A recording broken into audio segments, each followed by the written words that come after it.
the star of the dish, beautiful Australian ribeye beef. Boleh beli tangan kita semua ya. Dan juga teman-teman, this is a recipe you can actually try at home. Jadi bisa dipraktekkan resep ini di rumah. Dan resep yang akan dibuat oleh Chef Callum dan juga Ibu Wakil Duta Besar terinspirasi dari budaya kuliner Australia dengan bahan-bahan masakan yang segar dan juga berkualitas tinggi. Dan tentunya the star of the dish itu tadi yaitu daging sapi ribeye Australia. Dan juga menu hari ini yaitu Aussie barbecue style ribeye beef steak with Roma butter sauce. And now, ladies and gentlemen, without further ado, please welcome Chef Callum dan Ibu Gita. Perfect. What a wonderful welcome. Thank you. I thought I haven't met you all before, but we've just been there a moment ago. Thanks all for coming out. And hopefully, I feel like most of you, I can see most of you, so hopefully then most of you can see us and everything that's going on here. This is the first time we've actually ever cooked together, so this is going to be exciting. We'll see how we go. It's like a MasterChef challenge all over again. It's being thrown in the deep end, cooking with people you haven't cooked with before. I guess I'm relatively comfortable with that. This is probably slightly more to you being thrown in the deep end, but I'll give you easy things. Is that a good deal? Callum was a bit thrown when I said I don't cook much. Indeed, that's okay. And the great thing about this recipe is that... And now, before you start, Callum, we all want to know what are the ingredients for today. Sure, I have many ingredients because essentially one of the wonderful things about Australian barbecue is it is often done as shared dishes. So it's rarely just one plate of food. It's often a few things that go in the middle of the table. Everyone passes things around and you share. So I'm going to make the beautiful steak with the Roma butter that you mentioned, and then we're going to make a tomato and peach salad with a nice little dressing and a crispy chili oil as well. So it's going to be lots of flavours.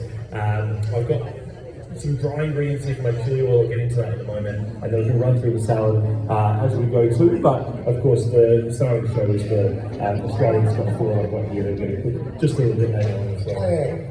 Perfect.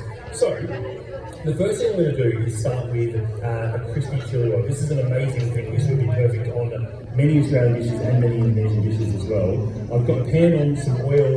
I'm just going to pop into a bowl here some sesame seeds. I've got just a little bit of chili. You can do as much as you like.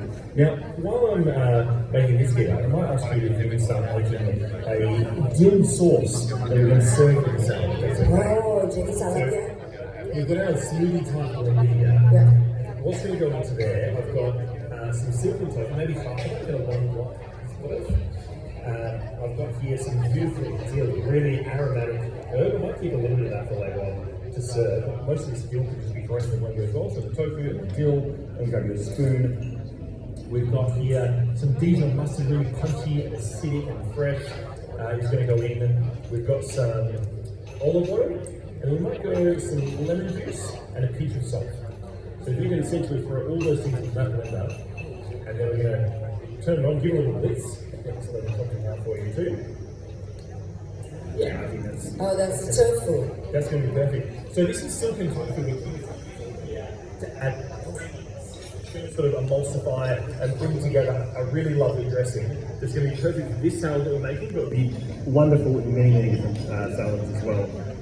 So, back to my chili oil for a moment. I've got chili, I've got sesame, I've got crispy fried shallots. Oh, bawang merah goreng, cabai chili flake, wijen, bawang putih goreng. Yes, fried garlic. Fried garlic. Or goreng garlic. Bawang goreng. Can you say bawang goreng? Bawang goreng. Bawang goreng, okay. That's a start. I'll get there. Selamat datang is welcome, right? Yes, selamat datang. I mentioned how welcome I've felt since I've been here, and that is a saying I've heard a lot in the last couple of days because I've, yes. So you add a few teaspoons of sugar? A little teaspoon of sugar and a teaspoon of salt. And you can see this oil now is ripping hot. It's actually coming up to the smoke point, which is what I want, because I want this to really sort of sizzle as it goes on to the garlic and the fried shallots and my sesame seeds here. So I'm just going to pop this onto a little plate here so I don't burn the bottom of the table underneath here. I want a bit of a sizzle, but you've got to be careful here because this oil is going to be probably 160, 180 degrees. So this is not one to do with your children around. So I'll pour this on, get a little sizzle. Jadi dituang minyak panas, harus sangat-sangat panas sampai berasap.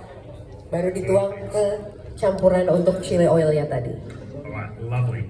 And that's just going to do its thing. It's going to sit in this way for a moment. Just going to pop just a tiny bit of extra oil just to make it a little saucier. And that's going to be one of the things we're going to dress our salad with just a little bit later. Oh, it smells incredible. If it wasn't so hot, I'd come and ask you to smell it. All right, I'm going to get another pan on. So this is a nice big pan. We're going to cook our beef, our Scotch fillet on this in just a little while. Meanwhile, how's our sauce coming along here? Let's make it nice and green. So I reckon let's throw. Our microphones don't like being next to each other. Let's throw pretty much all of it in. I reckon. Let's throw it all in. Jadi ini untuk salad dressing ya, pakai dill sauce. Yes, a good pinch of salt. And often I see that people use boiled eggs to make it more creamy for the sauce. And now I've just seen that you're using silk tofu. Yeah, so the tofu here or eggs, they both have protein and they both have a rich kind of creaminess. This is perfect. And now what we'll do, once it's blending away, lovely. Now it's being a bit stubborn right now. The tofu's sitting there, it's not a lot of movement. So what we can do to assist blending is we're going to pour in olive oil as we go. Beautiful. Kalau agak susah di blender, ditambahin minyak. Jadi tadi ada tofu. And you know, I might ask you, if I may, once you get it blending, we can even just take off this little top part. Let's just sneak that bit off. And I want you to pour in about 10 times as much olive oil as you just did, if that's okay. So, like a real chef's amount of olive oil, if you will.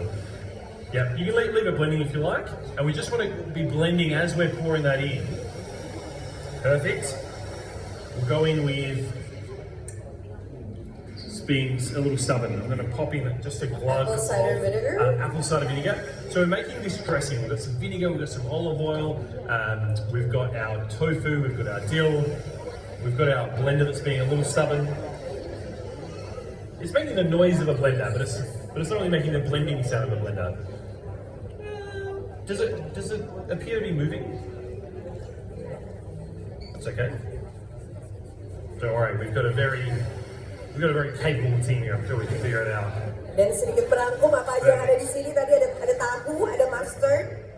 Yeah, so we've got these really kind of punchy, bitey ingredients like the mustard, the lemon, the vinegar, the olive oil.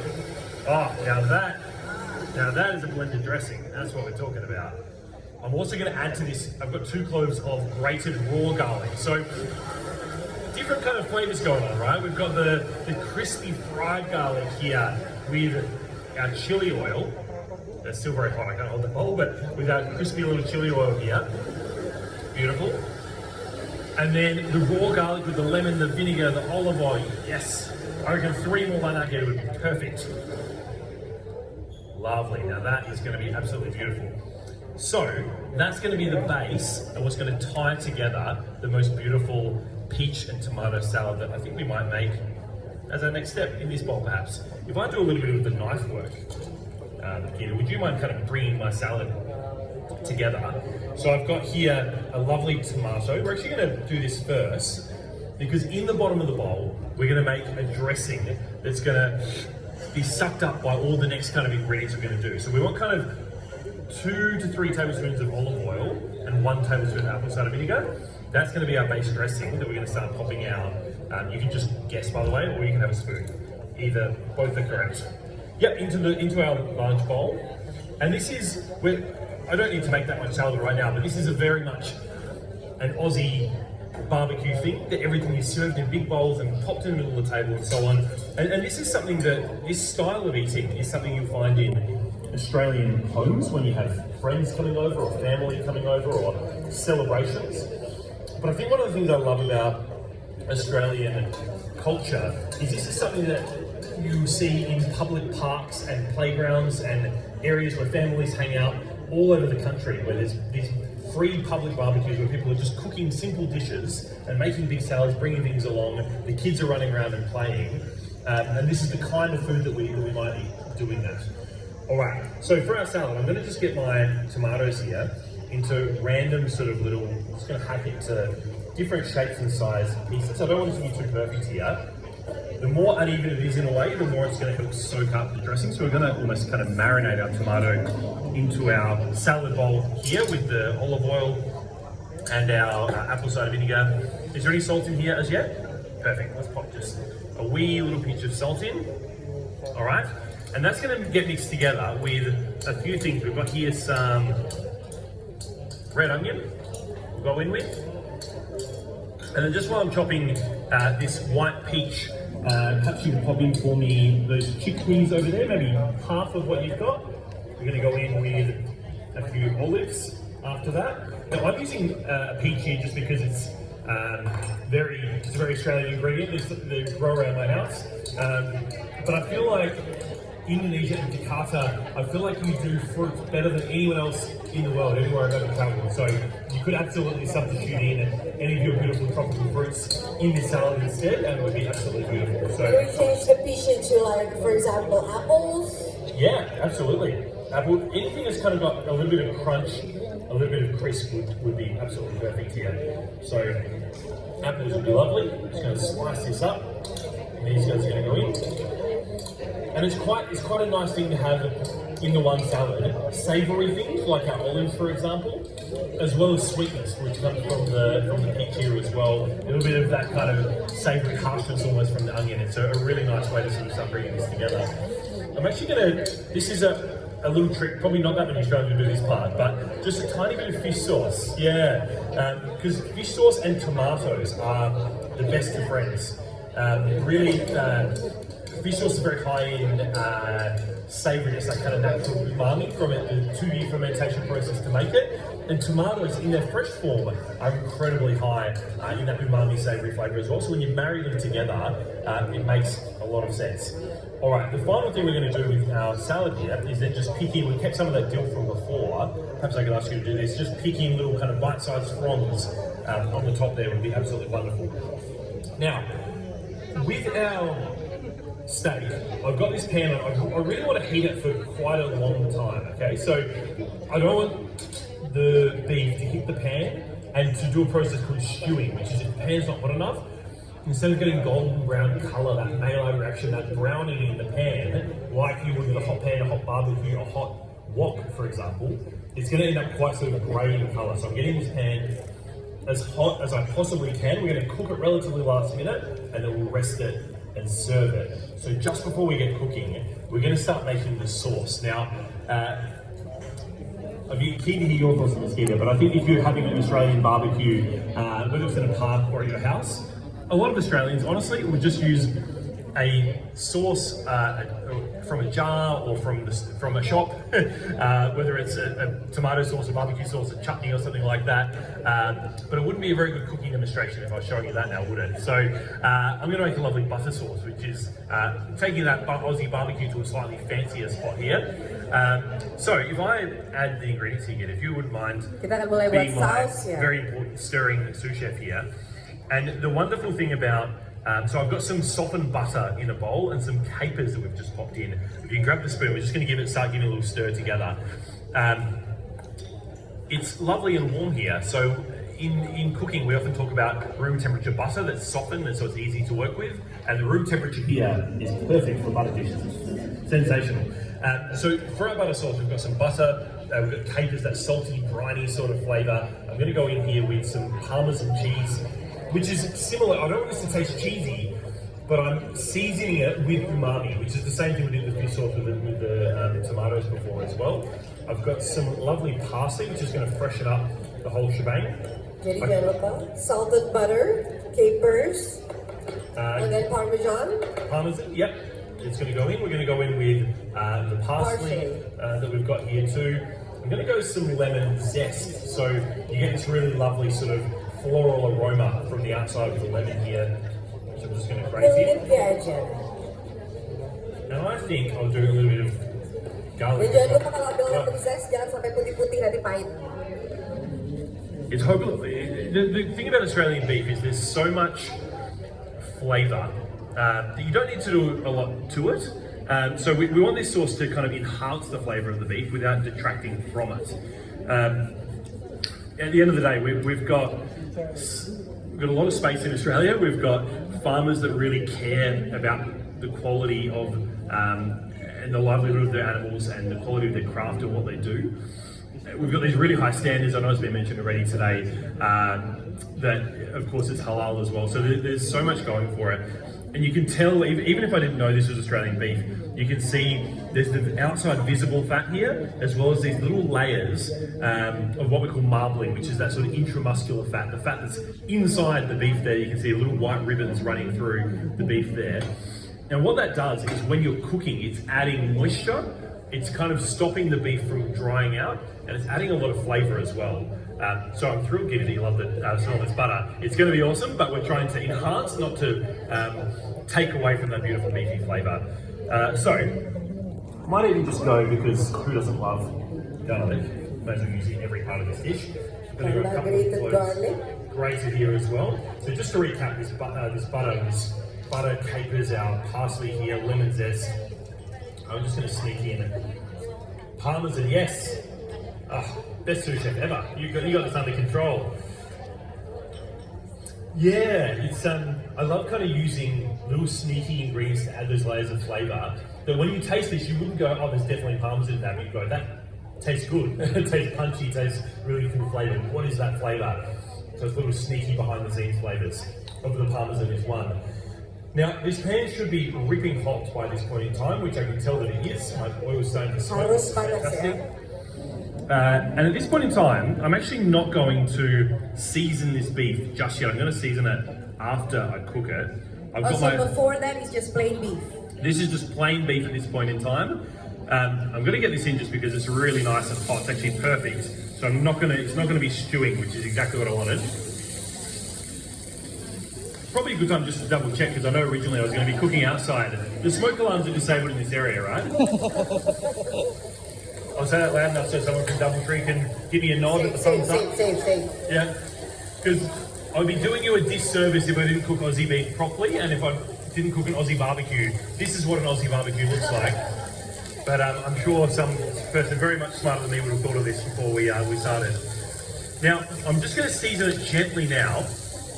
And when you're cooking beef, you tend to either season it well before you're going to cook it. So in my restaurants, we'll actually season it like an hour before. It's a process called dry brining, and it actually kind of sucks up the salt to the inside of the meat. But because my Scotch fillet is full of fat, full of flavour, because we're on the relatively thin side, if I just season both sides right at the time of cooking, I'm going to be able to season it on all the bites you're going to have anyway. And I don't want to draw out any more moisture than necessary, so that's why I've seasoned it really last minute here. And I've got it in. I don't want to muck around with it too much. I just want to let it do its thing to give it the best chance of getting really lovely and golden brown. I can just have a little look. Oh, fantastic. You can see how quickly this is cooking. Yeah, this is that golden brown, that what we call the Maillard reaction. It's essentially like caramelizing the meat, but it's not quite correct scientifically. So we talk about that browning. What that does is it makes it look visually enticing. You want to eat it looking at it, but it translates to a lot of flavour as well. So this is not going to take long at all. Perfect. So the hotter, the better. And something to keep in mind if you're ever having a go at cooking an Aussie barbecue, and I hope that you do, is potentially unlike, say, cooking in a wok, where you cut food into very small pieces and cook it quickly. We'll always cook a large piece of meat or a vegetable or halloumi cheese or whatever you might be cooking. We cook a large piece, and then after it's cooked, we cut it into smaller, more manageable pieces. I don't want to say Australians are lazy. Maybe we're just very efficient and smart. Just because it means that right now, if I cut it into lots of small pieces now, I'm having to turn over lots of little pieces as I go. Whereas by just leaving it as 3 large pieces, I can cook it, I can do some of these ones, I can relax. A very Australian thing to do. You can't see my Aussie Bucket t-shirt anymore. Don't forget the hashtag Aussie Bucket. And I can just relax and enjoy watching this cook. Now, in terms of this being a nice kind of medium rare medium, a good sign, there's lots of different ways, and I don't want to get too far into the science of doing this today, but I can just see a little bit of juices coming on the other side of the beef. Usually you're about medium when it's happening, so I reckon that I should be So that's the side for medium rare or medium well. essentially medium, right in the middle Medium, of it. okay. So as soon as the juice is coming through, it's a sign that's getting warmed through in the middle. So I can take these off now. And we're gonna Lihat kalau ada juice-nya udah keluar di atas dagingnya, itu berarti sudah medium dan bisa diangkat. give these a rest. Now, a couple of tips if you are going to cook beautiful Australian beef. Firstly, you can see I got my pan ripping hot, so that we discussed that. The other thing is you want to cook your beef from room temperature. So please don't take it straight out of the fridge. You'll end up with it being quite cooked on the outside and often quite undercooked in the middle. The closer it is to room temperature, the more evenly cooked this beef is going to be all the way through. And it takes less time to cook, because if I'm trying to get this to medium, let's say 56 degrees on the inside, it's only going to come from room temperature, which I don't know, here is 25, 30 degrees, as opposed to fridge temperature, maybe 4 degrees. It's going to come up a lot longer, a lot further. So I've got to cook it for longer. So the same piece of beef is going to dry out more, because the longer it's cooking, there's moisture that's evaporating away the whole time. We don't want overly. We want to keep those juices in the beef as much as we possibly can. So what I'm going to do just to finish our Oke, tadi sedikit tips ya kalau mau memasak steak. Jadi dagingnya itu harus room temperature, jangan dari freezer terus langsung dikeluarin langsung dimasak, jangan. Nanti bisa apa yang di luarnya terlalu matang, dalamnya malah mentah. Jadi harus di-thaw dulu dagingnya setelah dari freezer, setelah room temperature, baru dimasak di atas pan yang sangat panas. Jadi pannya harus panas supaya kita bisa menciptakan the beautiful crust on the outside. Dan juga membutuhkan waktu yang singkat untuk memasak kalau dagingnya sudah dalam suhu ruang. You're doing an amazing job. Much better than if I was trying to translate myself. Thank you. So, I talked about cooking the beef from room temperature and then quick cook, really hot pan, get the colour. Letting it rest is the next most important thing. So I know that you want to eat it, like I want to eat it right now, but just giving it a couple of minutes makes all the difference. The outside of the beef and the inside of the beef are very different temperatures when it first comes out of the pan. And what happens is by letting it rest, it sort of equalizes. The outside gets a bit cooler and the inside gets a bit warmer. And then when I carve into it, instead of juices going all over my chopping board, they stay within the meat. So once again, the same kind of beef is being more juicy and tender by just letting it rest for a moment. Now we've got this beautiful butter currently that you helped me make it, so thank you. And now we're going to turn it into a butter sauce by starting with a pan over high heat. This little burner is incredible. To which I'm going to add just some water and a splash here of vinegar. I'm going to bring that to the boil. And while I'm doing this and making my sauce, if you wouldn't mind doing so much, can we please get some of this lovely dill sauce that you made a moment ago? I'll free up a little bit of space just here. Grab yourself the biggest spoon you can find. That one's going to be perfect. And a few tablespoons right in the middle of the plate, and we're going to sort of make a bit of a circle of sauce with it. So if you start, and I'll give you a helping hand. If you can get maybe, let's say, 4 times that amount, kind of 4 spoons like that would be wonderful. Probably after this, Ibu Gita will be Deputy Ambassador / Chef. Yeah, absolutely. Yeah. I know. Next time I come here, I'm going to be your sous chef. I'm sure Gita, you have so many wonderful Australian recipes and Jakartan or Indonesian restaurant recipes. When you do get a chance to cook, is there like a favourite thing that do you have like a go-to recipe that you cook when you have the time? Or go-to maybe dish that you would order or thing that you share? Vegetables and tofu in a satay sauce.